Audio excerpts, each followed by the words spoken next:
날씨가 엄청 덥지요? 엄청 더움에도 불구하고 여러분들이 이 성전 안에 있다는 이야기는 성령의 이끌림을 받아 승리하는 백성으로 있다는 이야기죠. 승리하신 여러분들에게 하나님의 축복이 더 크게 임하기를 간절히 바랍니다. 플룻의 아름다운 연주가 하늘을 아름답게 수놓았고, 여러분들의 심령 가운데 하나님의 아름다우심을 또 이렇게 미리 그려놓으심에 대해서 감사하고, 그렇게 정리되어진 여러분들 마음 가운데 이제 말씀이 여러분들 심령 가운데 들어감으로 말미암아 또 다른 하나님의 은혜를 체험하게 되시기를 바랍니다. 오늘 이 시간에는 다시 성전을 정결하게 하심이라고 하는 제목으로 말씀을 묵상하도록 하겠습니다. 여러분들이 아시는 바대로 예수님의 공생의 기간 동안에, 공생애를 시작할 때에 예루살렘 성전을, 하나님의 성전을 정결케 하는 일이 있었고, 그 다음에 예수님이 십자가에 달려 돌아가시기 바로 직전, 오늘 공부하는 그 내용 속에 이제 또다시 성전을 정결케 하는 그러한 사건이 있었습니다. 예수님께서 성전을 정결케 하는 분명한 이유와 목적이 있다고 하면, 그 성소 제도를 통하여 백성들이 제사의 목적을 정확히 알아야 되는데, 예수님 당시 하나님의 백성들 제사를 드리지만 제사의 목적을 전혀 알지 못했다. 이 제사의 목적을 분명하게 보여주기 위하여 성전을 정결케 하는 사건을 행사하십니다. 여러분들이 아시는 바대로 제사의 목적은 뭡니까? 우리가 제사를 드리는 목적이 뭡니까? 그것은 우리의 죄악을 보도록 하기 위함이고, 우리의 죄를 바라보면서 누구를 바라보라고 하는 목적이 있는 거예요? 구속주 예수님을 바라보도록 하는 목적이 담겨져 있다. 유대인들은 피의 제물에는 익숙하였으나 이 모든 사람이 짐승들의 피를 흘릴 필요가 있게 만든 것이 죄라는 사실은 거의 잊어버렸다.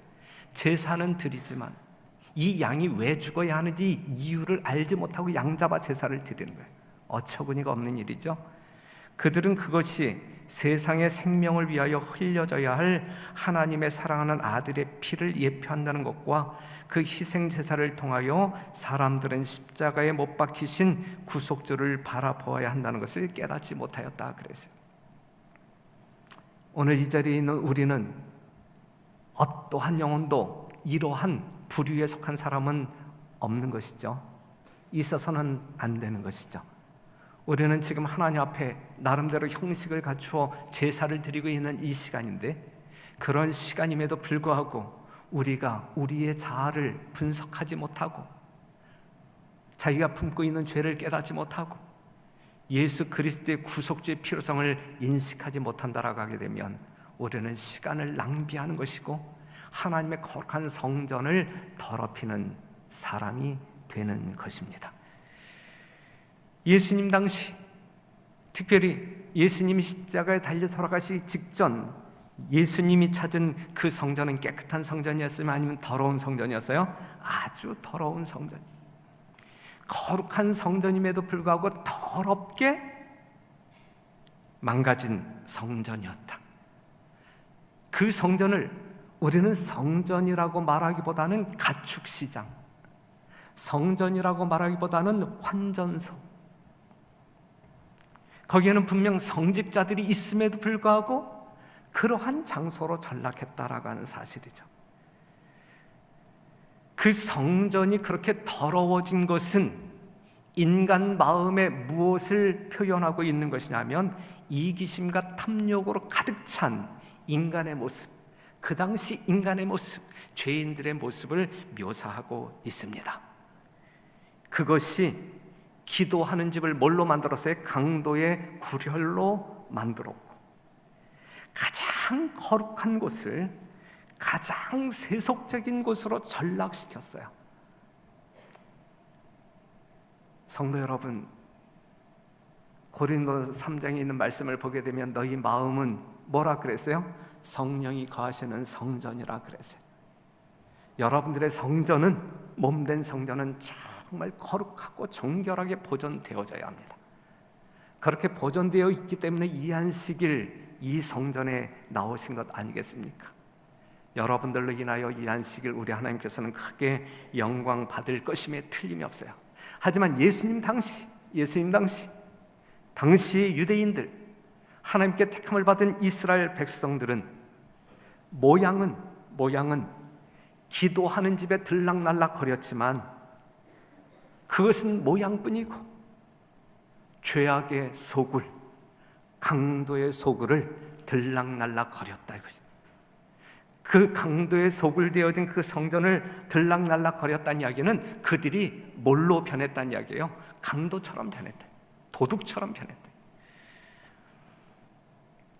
3년 전에도 똑같은 사건이 있었어요. 그렇죠? 3년 전 예수님이 채찍을 들고 성전을 정결케 할 때에 이 성전을 치리하는 이 지도자들이 뭐해요? 주랭랑을 치죠. 도망칩니다. 한참을 도망치다가 자신들의 정체성을 깨닫죠. 야, 우리가 교회를 관리하는, 성전을 관리하는 사람인데, 그렇죠? 우리가 왜 도망가야 돼? 그리고 돌아오잖아요. 돌아오면서 그들의 자존심이 엄청 상했어요. 엄청 상했어요. 그리고 그때 결심한 게 뭐냐면, 다시 한번 이러한 일이 일어난다라고 하면 우리는 결코 도망가지 말아야지, 이렇게 결심했어요. 다시는 우리가 관리하는 이 성전을 도망치지 않겠다. 그러한 일은 결코 일어나지 아니할 것이다. 이렇게 결심을 했어요. 그런데 이제 막판에 예수님이 3년 뒤에 다시 채찍을 들었을 때에 그들은 더 황급한 마음으로 도망쳤어요.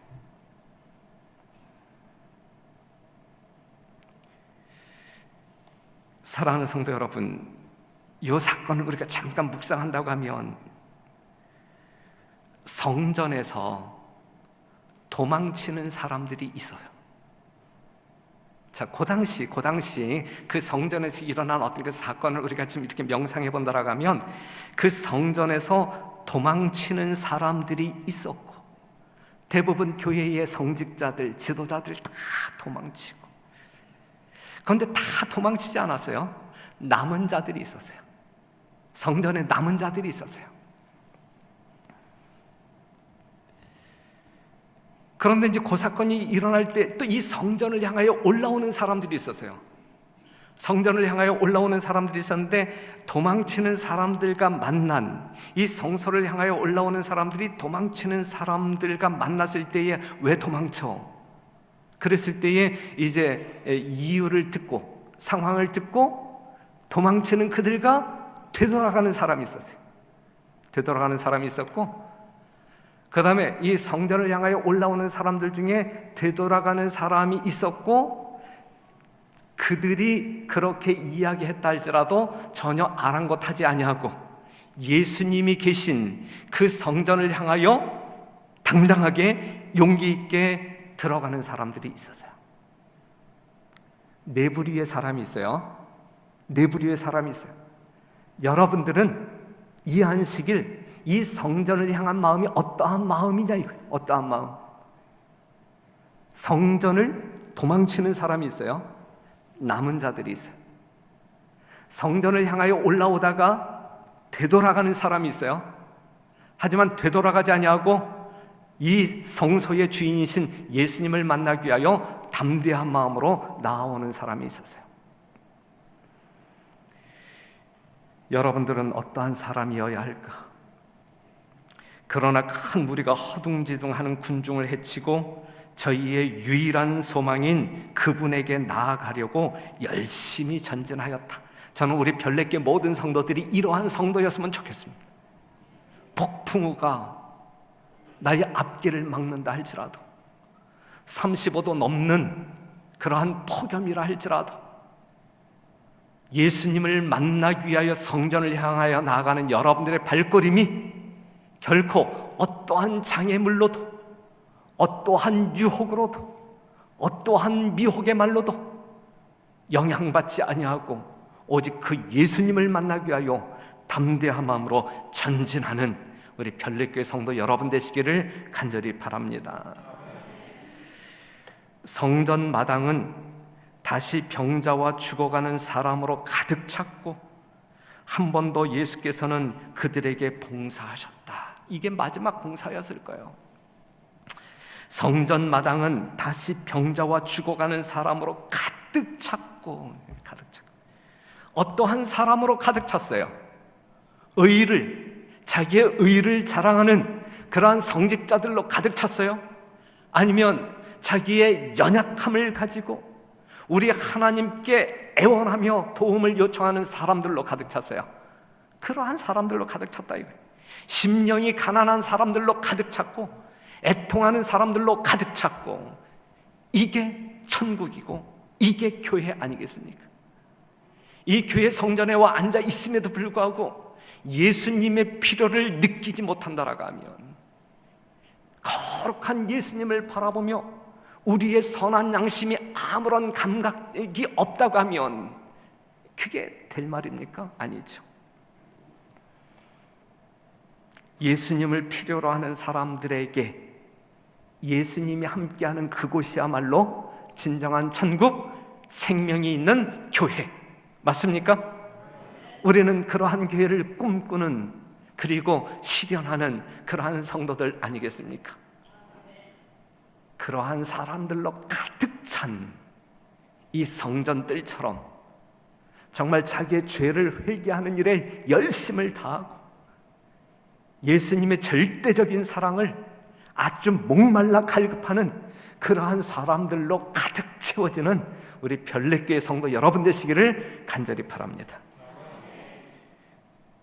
생명을 구하기 위해 의원을 필요로 하는 환자들로 가득 찬, 영원한 생명을 구하기 위해 구속주를 바라보는 영혼들로 가득 찬 그러한 교회, 별내교회, 그러한 교회, 진정한 교회. 예수님을 필요로 하는, 예수님 없이는 살 수 없는 사람들로 가득 찬 성전이 가장 아름다운 성전이 될 겁니다. 그렇죠? 그렇지 아니한 자기의 의를 자랑하는 그러한 어떤 그 교만한 사람들로 가득 차 있다라고 하면, 그것은 지금 예수님의 채찍을 들어야 할 수밖에 없는 더럽혀진, 정말 만민의 집을, 기도하는 집을, 만민이 기도하는 집을 정말 강도의 구렬로 만들어버린 그러한 교회는 채찍이 들려질 수밖에 없는 것이죠. 성전이 제사장들과 관원들로 가득 찼을 때는 그 성전에서 어떠한 소리가 들렸어요? 에? 자, 봐봐요. 저 같은 성직자들, 제사장들, 그리고 바리새인들, 관원들로 가득 찼을 때 그 성전이 어떠한 소리가 들렸어요? 그 성전에서 아주 시끄러운 소리가 들려요. 아주 시끄러운 소리. 짐승들의 울음소리, 동전의 짤랑거리는 소리, 상인들의 언쟁 소리, 그리고 성직자들의 의미 없는 직무 수행을 위하여 드높이는 소리, 그것이 그 소리였어요. 그런데 예수님이 채찍을 들었을 때 이 사람들이 다 무서워 도망치잖아요. 남은 사람들로 인하여 분위기가 바뀌잖아요. 분위기가 바뀌었고 소리가 바뀌었습니까? 소리가 바뀌죠. 소리가. 질병에서 나음을 받은 자들이 누구를 찬양하고, 예수님을 찬양하고, 주님의 품에서 축복받은 아이들이 주님을 뭐하고 찬양하고, 기쁨과 행복으로 가득 찼고 감사와 노래로 가득 찰 수밖에 없었다라고 하는 사실이죠.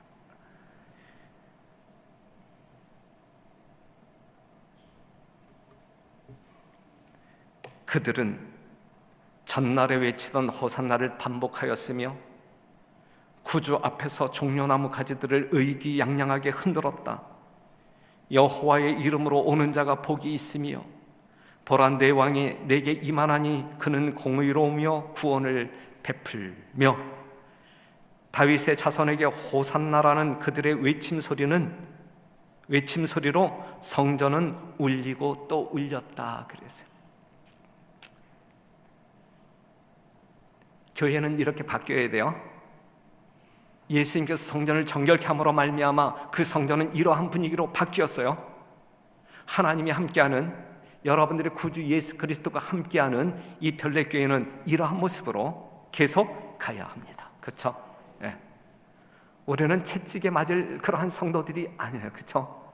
하지만 여전히 우리의 초심, 정말 우리의 심령 가운데 살아계신 예수 그리스도의 사랑으로 말미암아 계속적인 뜨거운 그러한 분위기를 만들며 가야 할 것입니다. 이 성전들에서 들리는 찬양의 외침은 어느 누구도 가로막을 수 없는 외침이었어요. 예수님의 사랑과 능력을 경험한 사람들만이 불러댈 수 있는 그러한 외침이었어요. 그들에겐 아무런 언쟁이 없었어요. 정말 아무런 언쟁이 없었어요. 오직 하나님을 찬양하는 소리만 큰 외침이고 끊어짐이 없는 영원한 찬양만 그들의 심령 속에서 울려 퍼졌다라고 하는 사실이죠. 멋진 교회라고 생각하십니까? 여러분들의 교회는 이러한 교회이어야 된다고 생각하십니까? 사랑하는 성도 여러분, 우리는 분명 예수님의 진정한 사랑과 예수님의 회복하는 능력을 경험함으로 말미암아 살아있는 영혼들, 그리하여 예수님의 은혜로 말미암아 산 영혼들이라고 하면 마땅히 나타내야 할 감사와 찬양만이 여러분들의 일생을 주장하는 그러한 성도 여러분 되시기를 간절히 바랍니다. 3년 전에는 도망쳤던 사람들이 돌아와서 예수님께 뭐라고 묻냐면, 당신이 지금 이러한 일을 하는데 우리가 당신을 믿을 수 있는 무슨 표적을 보여줄 수 있겠느냐라고 요구했어요. 하지만 이 마지막 성전 정결 때는 그러한 요구가 없었습니다. 왜 없었을까요? 그때 이후로, 3년 전 그때 이후로 예수님께서는 수많은 능력을 그들 눈앞에서 행사하셨어요. 이적으로 병자도 고치고 5,000명도 먹이시고 무리를 거르시고 광풍을 잔잔케 하고 등등 메시아일 수밖에 없는 수많은 능력의 증거들을 이미 그들은 보았다.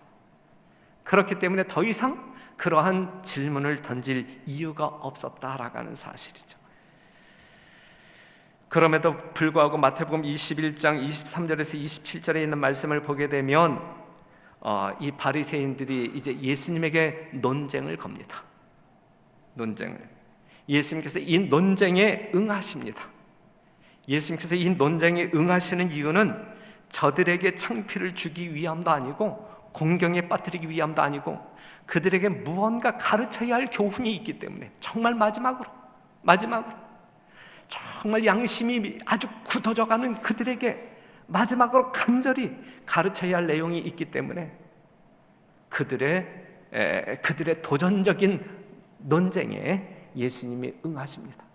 응하시면서 하는 이야기가 마태복음 21장 28절에서 32절에 있는 말씀을 가지고 먼저 이야기하시는데, 보면 그러나 너희 생각에는 어떠하뇨? 한 사람이 두 아들이 있는데 맏아들에게 가서 이르되 예 오늘 포도원에 가서 일하라 하니 대답하여 가로되 아버지여 가겠소이다 하더니 가지 아니하고 둘째 아들에게 가서 또 이같이 말하니 대답하여 가로되 실소이다 하더니 그 후에 뉘우치고 갔으니 그 둘 중에 누가 아비의 뜻대로 하였느냐? 가로되 둘째 아들이니이다. 예수께서 저희에게 이르시되 내가 진실로 진실로 너희에게 이르노니 세리들과 창기들이 너희보다 먼저 하나님의 나라에 들어가리라. 요한의 의의 도로 너희에게 왔거늘 너희는 저를 믿지 아니하였으되 세리와 창기는 믿었으며 너희는 이것을 보고도 종신 뉘우쳐 믿지 아니하였도다. 그랬어요. 이 말씀을 보게 되면, 이 본문을 보게 되면 이제 이 말씀을 하시고 둘 중에 누가 아버지의 뜻대로 하였느냐라고 그랬을 때에 모든 사람들이 이구동성으로 뭐라고 대답했어요? 둘째 아들이니이다 라고 대답했어요. 둘째 아들은 여기서 뭘로 표상되었어요? 둘째 아들은 누구를 가리키는 거예요? 세리와 창기들. 여러분들이 알다시피 세리들은 매우 부도덕한 사람이에요. 창기들과 같은 부류의 사람들로 분류가 됩니다. 그들은 감사하지 않았으며 거룩하지도 않았다. 주의 포도원에 가서 일하도록 요청을 받았을 때에 그들은 멸시하는 태도로 거절하였다. 그러나 요한이 와서 회개와 침례를 선포할 때에 세리들은 그의 기별을 받아들이고 침례를 받았다. 사랑하는 성도 여러분, 침례 요한이 와서 의의 기별을 증거할 때에 이스라엘 백성들이 어떠한 반응을 보였느냐 이거예요. 세리와 창기, 부도덕하게 산 사람들이었지만 침례 요한이 외치는 소리를 들었을 때에 그들의 심령에 울림이 있었고 자신들을 돌아볼 수 있는 겸허한 심령이 생겼고 예수님의 피로를 강하게 느꼈고 그리하여 그들은 자신들의 죄를 회개하고 침례를 받았다. 이게 둘째 아들이에요. 이게 둘째 아들. 하지만 첫째 아들은 예라고 이야기한 다음에 가지 않았어요. 어떤 바리새인들, 아주 소수의 바리새인들이지만 바리새인들은 회개하고 요한의 침례를 받았으나 지도자들은 그를 하나님에게서 보내심을 받은 자로 인정하지 않았다. 누가복음 7장 30절, 오직 바리새인과 율법사들은 그 침례를 받지 아니한지라 스스로 하나님의 뜻을 저버리니라 그랬어요. 사랑하는 성도 여러분, 정말 성경적으로 비추어볼 때 맞는 수순이라고 하면 우리 교단에 회개가 필요하다고 하면 연합회로부터 회개해야 맞는 거예요. 교회로 이야기한다고 하면 담임 목사, 장로들이 먼저 회개해야 맞는 거예요. 맞습니까? 맞죠? 그런데 이 내용을 보게 되면 어떠한 스토리가 적혀 있냐면 세리와 창기들은 회개하고 침례를 받았지만 지도자들은 회개하지 않았다. 이 말씀을 하시면서 예수님께서는 뭐라고 말씀하고 있는 것이냐면 너희는 어떠한 사람이 되어야 마땅하냐.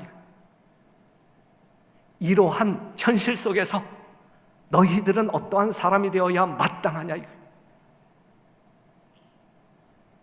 사랑하는 성도 여러분, 우리는 하나님의 말씀으로 돌아가야 돼요.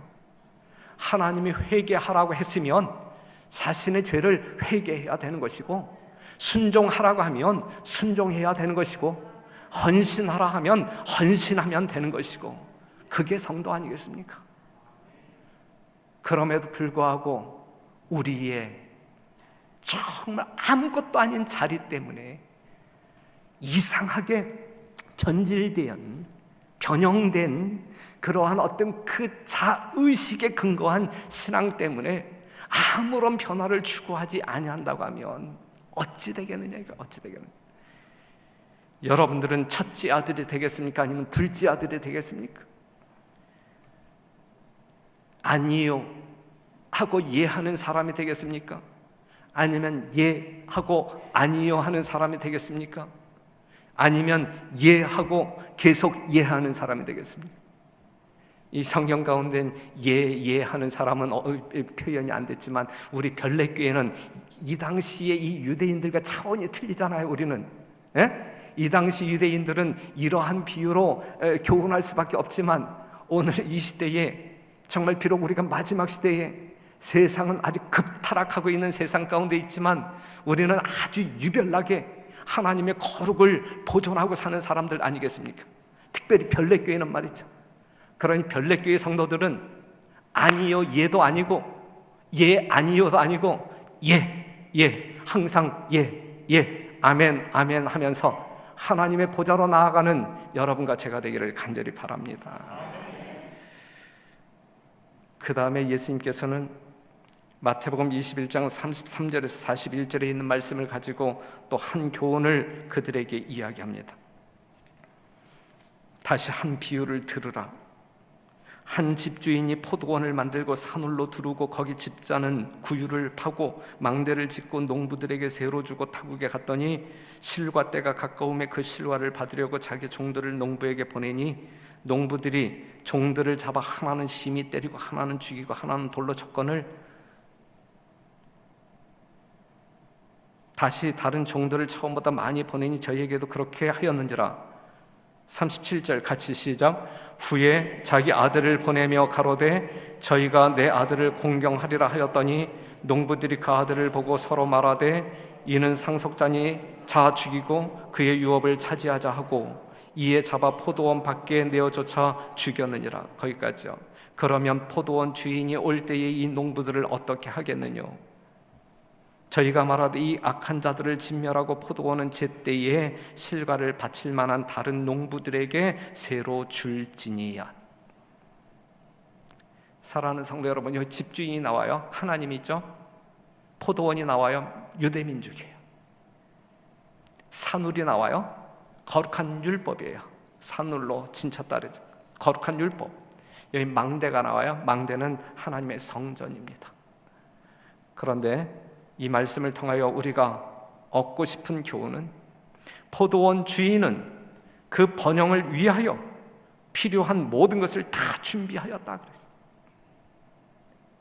분명히 말씀드리지만 우리 하나님께서는 여러분들의 몸된 교회 별내교회를 위하여 이 별내교회의 번영을 위하여 별내 비전을 이룰 수 있는 천명사역, 천명성도의 비전을 이룰 수 있는 모든 것을 다 준비해 놓으셨고 주셨습니다. 그렇죠? 여기에 대해서 이의를 제기하실 분 계십니까? 다 준비. 이사야 5장 4절 내가 내 포도원을 위하여 행한 것 외에 무엇을 더 할 수 있으랴 그랬어요. 이 지구성을 구원하기 위하여 우리 예수님 하나님의 보좌를 버리고 이 땅에 오셨을 때 우리 하나님께서 자기 아들을 아끼지 아니하시고 여러분들에게 다 주었을 때 십자가에 내놓으셨을 때 내가 더 무엇을 하겠느냐? 너희들의 구원을 위하여 내가 더 무엇을 할 수 있는 것이 있겠느냐라고 이야기하고 있는 것이거든요. 그럼에도 불구하고 이러한 하나님의 사랑이 있음에도 불구하고 택한 이스라엘 백성들은 선지자들을 죽이고 급기야 누구까지 자신들의 구세주 예수 그리스도를 죽임으로 말미암아 하나님과 전혀 무관한 사람들로 존재했다라고 하는 사실이죠.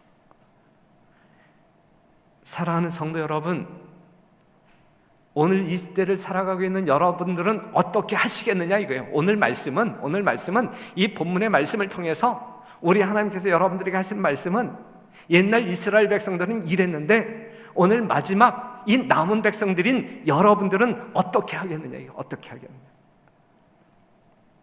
우리 주님께서 여러분들에게 필요한 모든 것을 다 제공해 주셨는데 여러분들의 영적인 성장, 하늘로 가져가야 할 품성 변화를 위한 등등 모든 영적인 에너지를 다 제공해 주셨는데 더 무엇을 할 수 있겠느냐 이렇게 말씀하시면서까지 다 주셨는데 여러분들은 어떻게 사시겠느냐 이거 어떻게 사시겠느냐. 결국 우리가 주님 오시는 그날 구속받지 못한다라고 하면 하늘에 가지 못한다라고 하면 결코 하나님에게 핑계댈 수 없는 전적으로 내 자신이 책임질 수밖에 없는 그러한 존재들, 그러한 멸망을 스스로 취할 수밖에 없는 그러한 존재들임을 확인하게 될 것이다 라고 하는 사실이죠. 이 비운의 운명을 결코 여러분들의 것으로 만들지 말게 되시기를 간절히 바랍니다. 아직 은혜의 시간 속에 살고 있음에 대하여 감사하시고 아직 우리가 회개할 때에 우리 주님께서 중보하신다라고 하는 그러한 엄연한 사실 앞에 여러분들이 담대한 용기를 가지고 하나님께 나와 죄를 자복하고 용서를 구하는, 용서를 체험하는 여러분과 제가 되기를 간절히 바랍니다.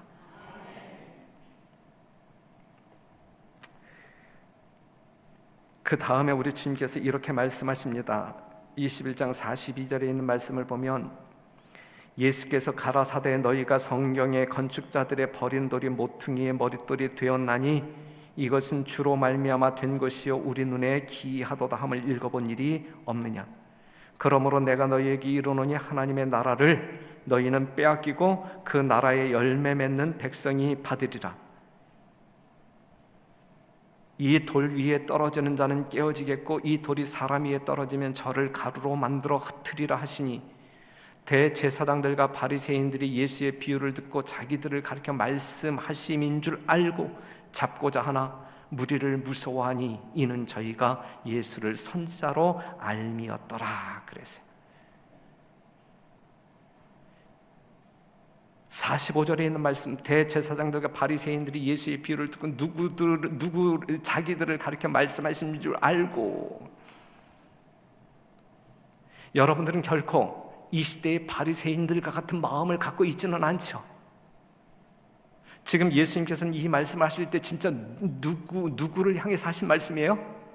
그들을 향하여 하신 말씀이에요. 그들을 향하여. 지금 여기서 이 양심의 찔림을 받는 이 대제사장들이나 이 바리새인들이 꼭 들어야 할 말씀을 지금 이야기하고 있는 거예요. 그런데 이 사람이 우리에게 이렇게 말하네. 그 말을 들었을 때에 그들이 회개하는 것이 마땅한데 그들은 뭐예요? 예수님을 죽이려고 했어요. 어떠한 설교자가 여러분들 앞에서 말씀을 전할 때 여러분들의 죄가 지적당한다 할지라도 성령의 음성으로 들으실 때 여러분들은 분명 살 것이고, 설교자가 이렇게 찝어서 이야기하네, 괘씸하다, 두고 보자, 이런 마음 가져서는 결코 안 되는 거예요. 아시겠죠? 네. 지금 그들이 그랬기 때문에 그들이 구원 못 받는 거예요. 그런데 이제 여기서 진짜 하고 싶은 말씀 뭐냐면 모퉁이돌이에요. 모퉁이돌. 이 모퉁이돌은 모양과 강도에 있어서 다른 돌과 다른 돌이에요. 모퉁이돌 없이 건물이 세워질 수 있어요? 없어요? 세워질 수 없는 거예요. 이 모퉁이돌은 누가 친히 놓은 돌이냐면 하나님이 친히 놓으신 돌이에요. 그렇다고 하면 성도 여러분, 우리는 믿음의 집을 세워가야 할 사람들인데, 그렇죠? 이것이 없으면 안 되는 거예요. 이 모퉁이돌이 없으면 안 되는 거예요. 이 모퉁이돌이 누구란 이야기예요? 예수님이란 이야기예요. 예수님. 예수님 없이 여러분들은 어떠한 믿음의 집을 건설할 수 없어요. 에베소 2장 20절에 있는 말씀이 그 말씀이에요. 너희는 사도들과 선지자들의 터 위에 세우심을 입은 자라. 그리스도 예수께서 친히 모퉁이돌이 되셨느니라.